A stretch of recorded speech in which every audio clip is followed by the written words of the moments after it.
salah satu ayat ya, beberapa ayat di Perjanjian Lama yang eh, pernah dibuat jadi lagu dan lagunya juga bagus ya.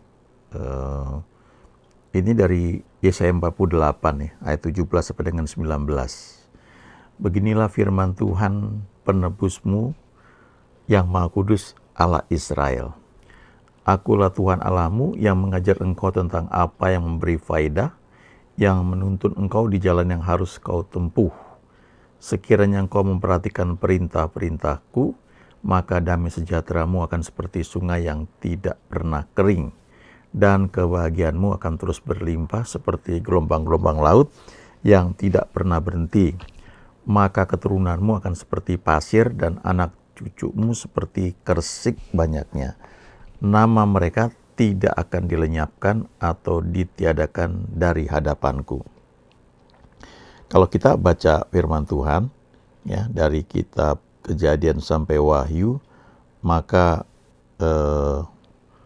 selalu poinnya itu adalah tentang kita membangun hubungan dengan Tuhan ya dari sejak awal itu ya. Waktu Adam diciptakan ya, dia diberi tugas memberi nama hewan-hewan yang ada pada waktu itu ya. Kemudian waktu Adam dan Hawa jatuh ke dalam dosa, dikatakan bahwa Tuhan mencari mereka ya. Lalu selanjutnya kalau kita baca ya di kitab Kejadian bagaimana Abraham dipanggil oleh Tuhan ya. Tuhan berfirman, Abraham nurut ya. Kemudian dari Abraham ada Ishak ya, Ishak lalu Yakub. Yakub punya anak ada 12 ya, termasuk Yusuf. Lalu akhirnya menjadi bangsa Israel. Dan waktu mereka tinggal di Mesir, mereka keluar dari Mesir, lalu Tuhan memberikan perintah-perintah ya kepada mereka. Dan selalu poinnya seperti itu ya, ada perintah, ada hal-hal yang perlu dilakukan. Nah, di Yesaya 48 ayat 17 sampai dengan 19 ini ya dikatakan di sini, ini firman Tuhan penebusmu yang Maha Kudus ya. Akulah Tuhan Allahmu yang mengajar engkau tentang apa yang memberi faedah. Jadi Tuhan tuh mau bilang, aku ini adalah pribadi yang mau mengajar engkau untuk sesuatu yang baik buat engkau ya, buat kamu. Lalu dikasih tahu juga, aku ini yang menuntun engkau di jalan yang harus kau tempuh ya. Dari ayat-ayat ini saja ya, kalau kita merenungkan ya, kita pegang walaupun ini perjanjian lama, tapi di perjanjian baru kan juga sama ya. Roh Kudus selalu menuntun kita, membimbing kita ke dalam seluruh kebenaran. Jadi artinya kalau kita mau menyediakan waktu untuk membangun hubungan dengan Tuhan, ya nggak harus berjam-jam ya kalau kita orang yang sibuk ya. Tetapi yang penting konsisten. Misalnya setiap pagi ya, kita punya waktu mungkin 10, 15, 20 menit ya konsisten. Kita mendengar firman, lalu kita merenungkannya ya. Maka itu dampaknya seperti kita minum suplemen yang mujarab gitu ya. Tahu-tahu kok sehat-sehat aja misalnya begitu ya. Nggak langsung kelihatan sih ya. Tapi kalau kita stop misalnya suplemennya itu, makan kita mulai kacau ya. Lalu mulailah kita terganggu ya. Hal-hal dalam tubuh kita ya, entah kadar gula ya, atau kalau banyak makanan itu kan mengandung banyak hal ya, nanti kena asam urat atau kena kolesterol dan sebagainya. Tapi kalau memang ada hal yang kita maintain dengan baik ya, itu akan terpelihara terus ya. Jadi tuntunan Tuhan itu yang sifatnya daily, harian ya, itu mungkin gak langsung kelihatan wah terjadi mujizat, tiba-tiba jadi dapat undian harapan misalnya kayak begitu ya. Ya, tapi ada proses di mana kita tuh belajar untuk percaya kepada Dia, ya, bergantung kepada Dia.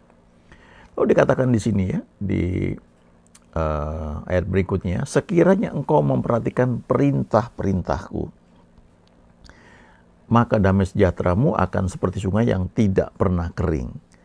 Kalau kita baca di Perjanjian Baru, ya, Tuhan berkata, damai sejahteraku kuberikan kepadamu, ya. Dan apa yang kuberikan tidak seperti yang diberikan oleh dunia kepadamu. Kalau kita ingat bagaimana Yesus itu bisa tertidur dengan lelap pada waktu ada badai, ya. Kenapa bisa begitu?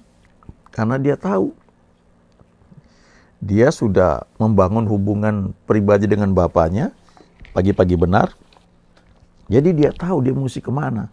Hari itu dia bilang sama murid-muridnya, ayo kita naik perahu ke seberang. Ya, dia tahu dia mesti ke sana dan dia tidur enak. Walaupun ada badai, ya murid-muridnya kalang kabut, tapi dia nggak terpengaruh. Dan waktu dia bangun, dia berkata, diamlah, ya. Kalau bahasa Inggrisnya tuh peace, ya, damai. Jadi damainya dia itu yang begitu menguasai, itu termanifestasi sampai alam pun menjadi teduh. Ya. Nah, salah satu tuntunan Tuhan dalam hidup kita itu adalah damai sejahtera. Ya. Filipi 4 ayat 6 dan 7 berkata, janganlah hendaknya kamu khawatir tentang apapun juga, tapi nyatakan dalam segala hal keinginanmu dalam doa dan permohonan dengan ucapan syukur. Lalu janjinya apa? Damai sejahtera Allah yang melampaui segala akal akan memelihara hati dan pikiranmu dalam Kristus Yesus. Artinya damai itu bisa seperti selimut, seperti pagar, ya, sekeliling kita. Melampaui segala akal. Artinya secara logika nih, kalau kita pakai pikiran manusia, kita nggak mungkin rasa tenang, ya. Bisa stres gitu. Wah, ini saya punya kebutuhan ini gimana nih ya? Ada orang yang boro-boro ya untuk besok, ya, untuk tahun depan pun udah stres, ya, udah bingung nih gimana tahun depan gitu, ya. Masih setahun lagi misalnya, ya. Ada yang masih bulan depan udah stres. Padahal kalau kita baca di Alkitab, ya, memang kan kita hidup dengan perencanaan. Tapi waktu Tuhan mengajar kita, itu seringkali bisa day by day. Makanya dia katakan, jangan khawatir akan hari esok. Ya. Yang penting tuh kita jaga hubungan kita dengan Tuhan. Lalu ada damai sejahtera yang memagari kita. Nah, kalau kita memperhatikan perintah-perintah Tuhan, maka janjinya di sini damai sejahtera kita itu akan seperti sungai yang tidak pernah kering. Nah, ini yang penting sebenarnya. Ada orang tuh punya damai kalau uangnya banyak.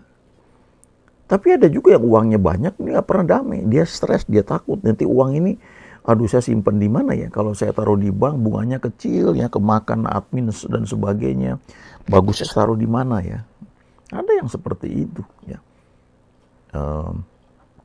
Padahal dikatakan damai sejahtera yang melampaui segala akal. Jadi artinya secara hitungan logika ini nggak mungkin kita bisa tenang, bisa teduh. Tetapi ada damai yang Tuhan berikan. Dan janjinya akan seperti sungai yang tidak pernah kering.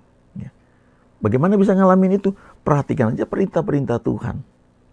Ya, dia bilang jangan khawatir. Nah, kalau kita udah menikah, kalau suami kewajibannya mau ngasih istri, ya. Tinggal bahasanya, ada yang dengan pemberian, ada yang dengan kata-kata, ada yang dengan sentuhan, ada juga dengan quality time, ya, temenin nonton misalnya, ya, atau bisa juga act of service, ya, melayani, bantu gitu. Nah, itu kita lakukan aja. Kalau istri ya hormat, respect sama suami. Anak-anak juga begitu. Ya, ada seorang teman cerita, ya, anaknya seorang teman, ya, punya kakak, punya beberapa anak. Ya, anaknya yang bungsu ini yang care, peduli sama orang tuanya, dan dia semakin naik dalam pekerjaannya, ya, di kantor. Lalu mereka bilang, ya, ini karena anak ini care sama orang tuanya. Jadi ada janji Tuhan yang membuat dia bisa nikmati, ya. Itu perintah Tuhan, ya, menghormati orang tua. Dan dikatakan kebahagiaanmu akan terus berlimpah seperti gelombang-gelombang laut yang tidak pernah berhenti.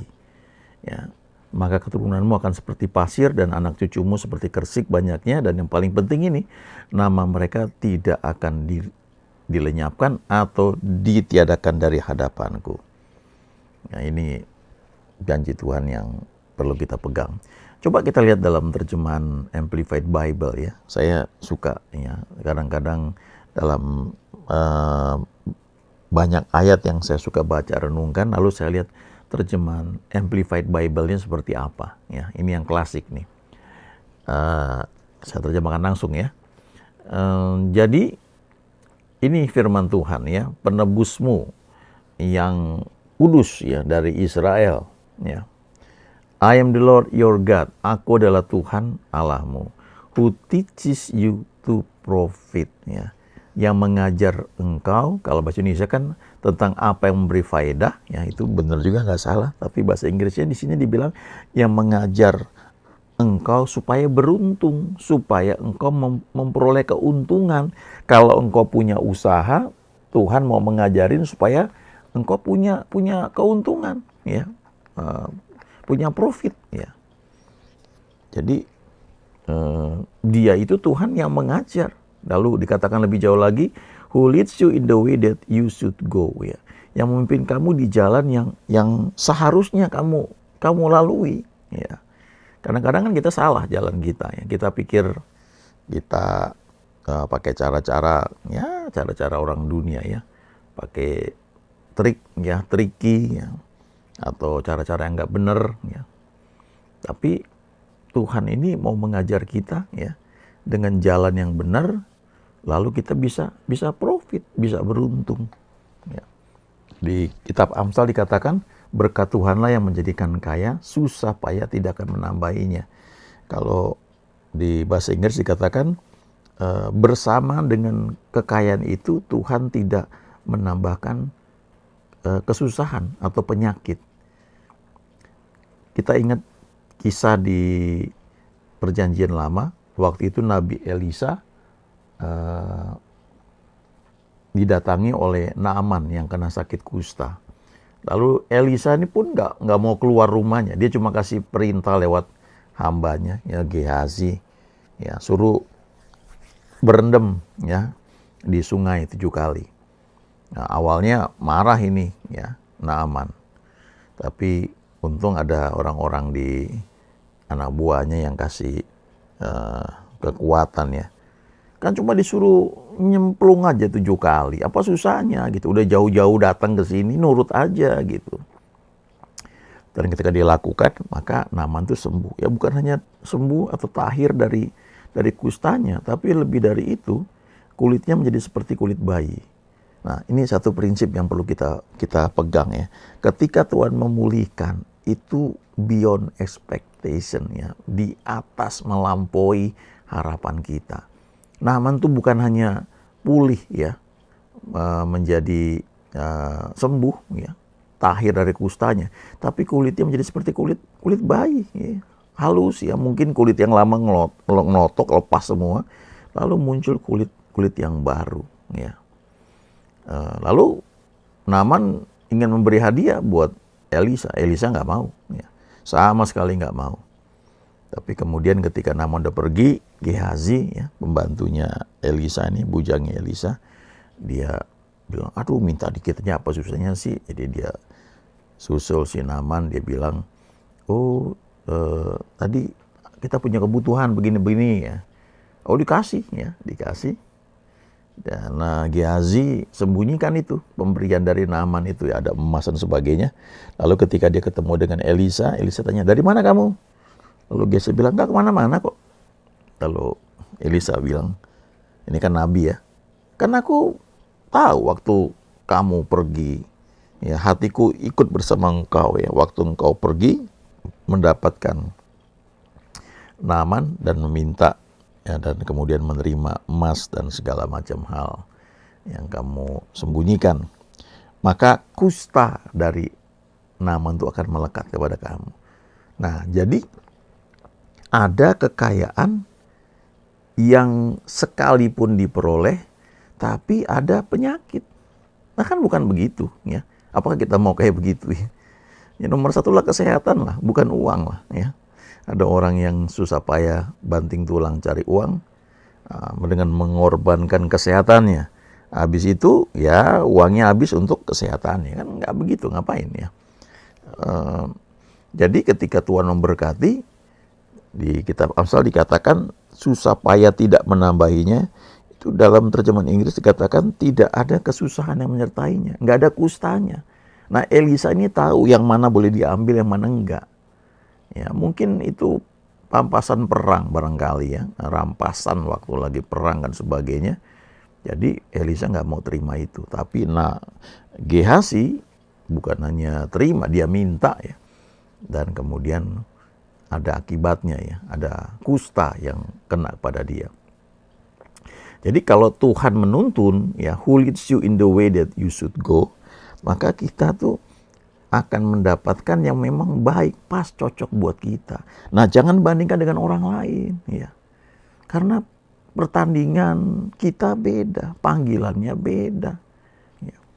Jangan melihat orang yang, wah kalau diberkati itu berarti kalau dia jadi manajer misalnya di perusahaan gede, atau dia jadi asisten menteri misalnya, itu baru diberkati. Panggilannya beda ya, nggak bisa kita bandingkan ya.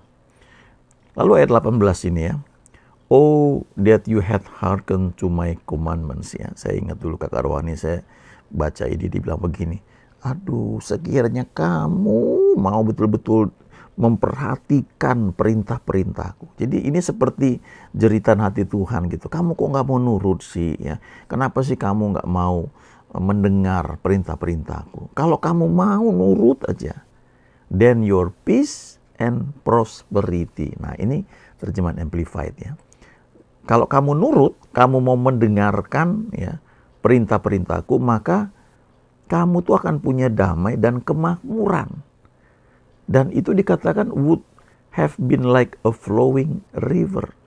Damai sejahteramu, kemakmuranmu, ya, prosperitymu itu akan seperti sungai yang mengalir terus. Ya, nggak pernah berhenti.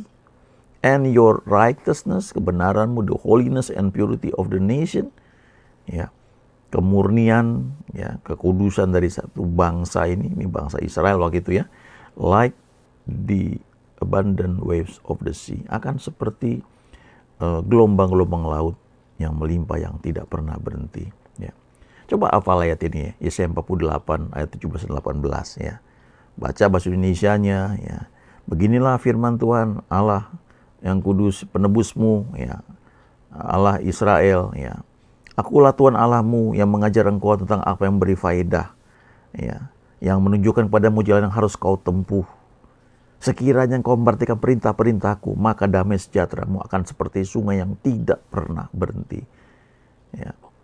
Nah ini kalau kita bisa hafal betul-betul kata per kata ya, walaupun sekarang kan Alkitab juga growing ya, penerjemahannya kan bertumbuh ya. Terjemahan baru, tapi ada juga terjemahan sederhana Indonesia dan sebagainya ya. Yang penting kita nangkep itu poinnya apa. Jadi kalau saya hafal ayat-ayat ini misalnya, saya tidak hanya bilang dalam bahasa Indonesia, bahasa Inggrisnya sebut juga. Ya. Sekiranya engkau memperhatikan perintah-perintahku, maka damai sejahteramu dan kemakmuranmu. Ya.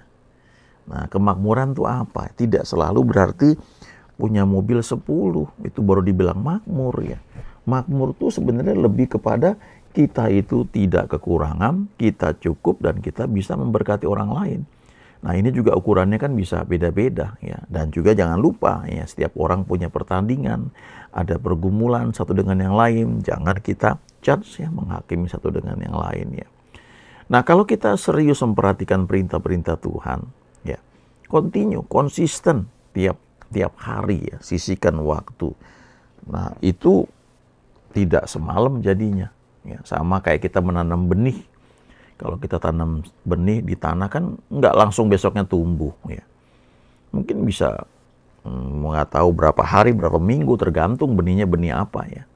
Dan dia butuh waktu untuk benih itu bisa berakar sebelum dia akhirnya bisa muncul ya batangnya, kemudian mulai ranting daun-daunnya, dan akhirnya ada buahnya ya muncul. Dan akhirnya kita akan menyadari bahwa memang Allah kita adalah Allah yang memang selalu mengasihi, sebab God is love ya. Allah adalah kasih. Dan sewajarnya kita selalu menikmati kasihnya dalam hidupan kita. Amin.